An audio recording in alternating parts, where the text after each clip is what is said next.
I joined the Army in the first year of the war. At age of 19, the age you had to be to go overseas.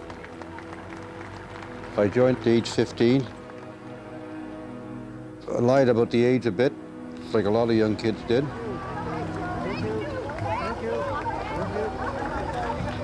We fought all through the Battle of Normandy, Calais Gap, over the Seine, up into Belgium, and then came in through the top part of Holland.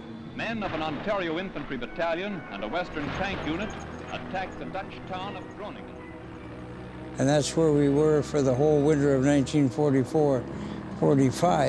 How you do? Peace to meet you. Thank you very much. Yeah. My father was 17 years old when Leeuwarden was liberated, and this was his heroes. He was been waiting for them for 5 years. They came and he collected the end of autographs of your liberators. They were singing, laughing, and crying all at the same time, dancing and jumping up. And you got the feeling that a pent-up emotions with them and being repressed for those 5 years, they suddenly could release it all. And it was just a glorious feeling.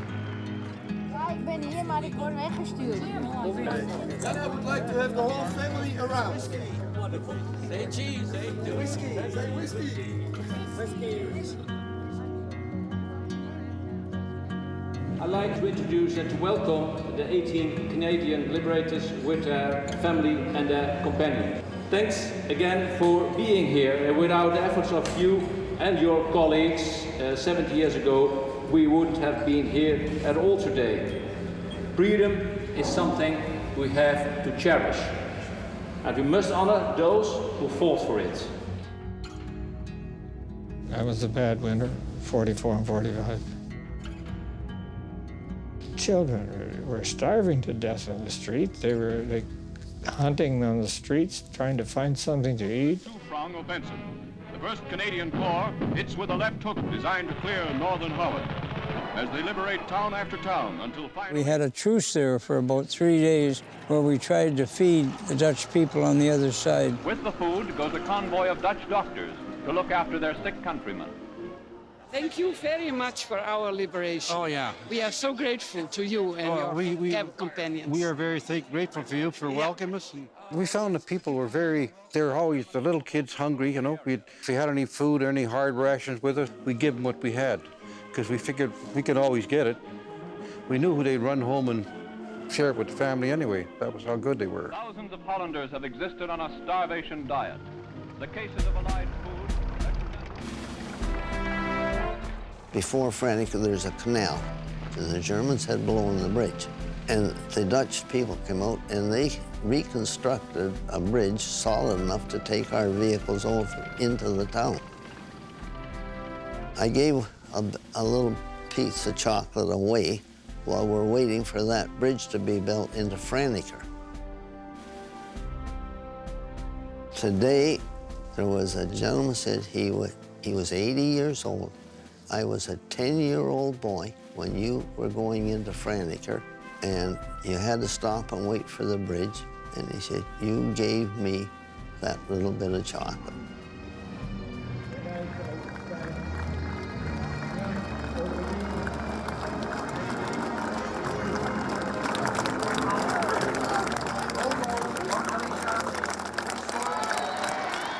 The bands play and the people welcome the dawn of a free new day. I was always on a motorcycle. Being young and foolish, I was never where I was supposed to be. So joy and anger in northern Holland mingle in a mighty crescendo as V-Day approaches. Apeldoorn had been liberated.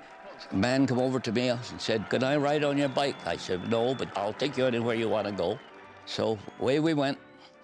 Next thing, we came back with 5 bottles of scotch that had been hidden for that period of time.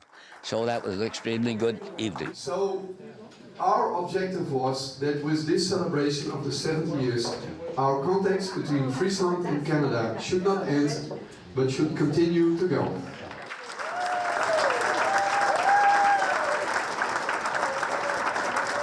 And And what we also would like to offer the ones who would like to do that, we have 2 amphibious vehicles here. And they are not for nothing, they are just for sailing. So we get you into the water and hopefully also out of the water.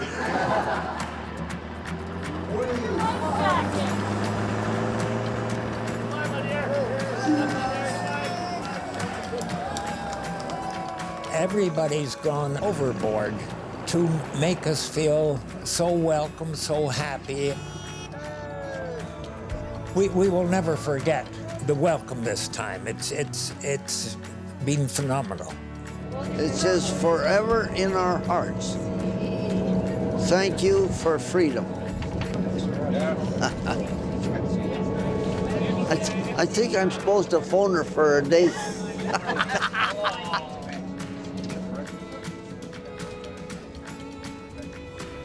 Yesterday, of course, as we went once again back to Holton, it brought back those unfavorable memories, but they're something that we found ourselves we have to face. One of our fellows called Howard Emerson, he's buried at Holton. Yes, cemetery. He was killed on the 1st of May, 16 hours before we come out of the line, before it was over.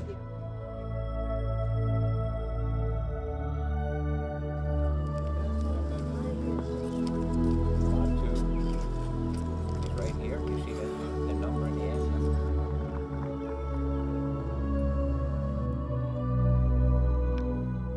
This particular gentleman was in my platoon, and I know him very well. He was in the Cape Breton Highlanders, of course, support company, and we became very good friends.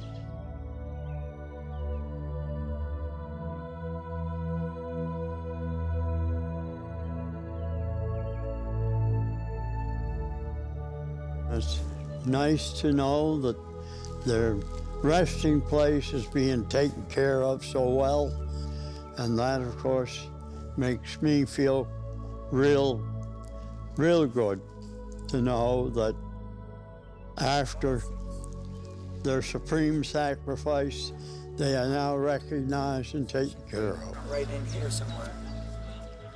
Oh, that's straight. Oh, here we are.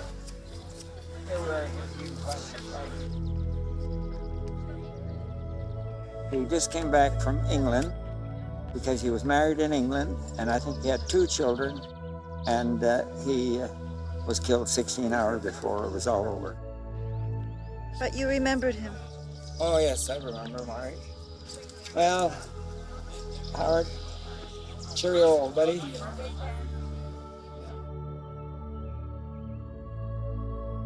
You can't go home and explain it. It's impossible. The family is with us. They're absorbing the same thing I am. You no longer you try to explain beforehand what all this is about, but you can never really explain. You can say it in words, but here they get the feeling. They get the camaraderie, they get everything that's all wrapped up in one. And they're getting the same thing that I'm getting, which is good.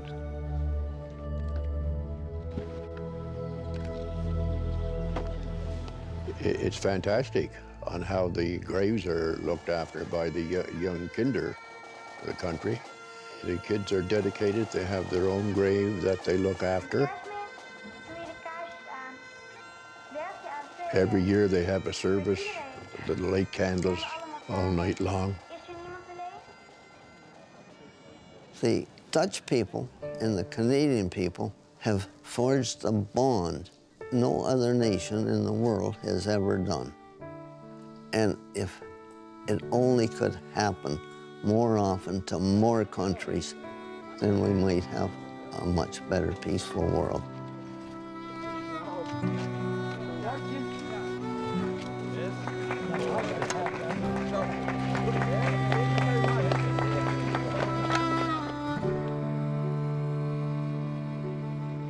I assume that this will be the last one because of the average age of all the veterans now. So if we were back here to do it in 5 years, we'd be like 95 and 100 years old, so there won't be too many. There's bound to be some, you know, but I don't think that'll be on the same scale. So, gotta be an end to everything, I guess.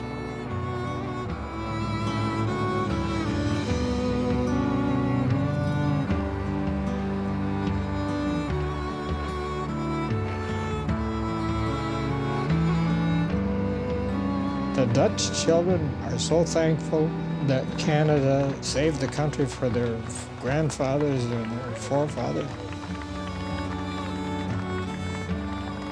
They show their thankfulness more so than the Canadian generation.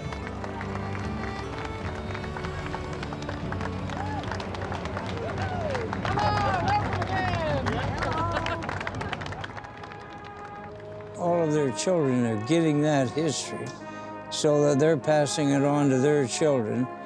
And we're starting to do more of that at home, and we need a whole lot more of it because you just can't let that disappear. I always maintain that if you don't know where you've been, how do you know where you're going? And we need that. Tradition is important. Well, you are our heroes and we love you. And our children would like to present you with a gift.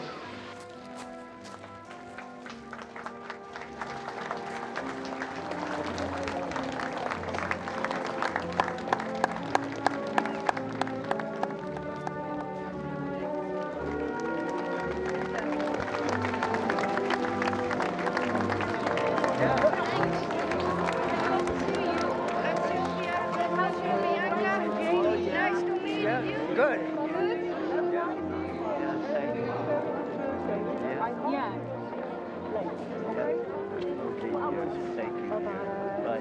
Bye. Bye. Bye.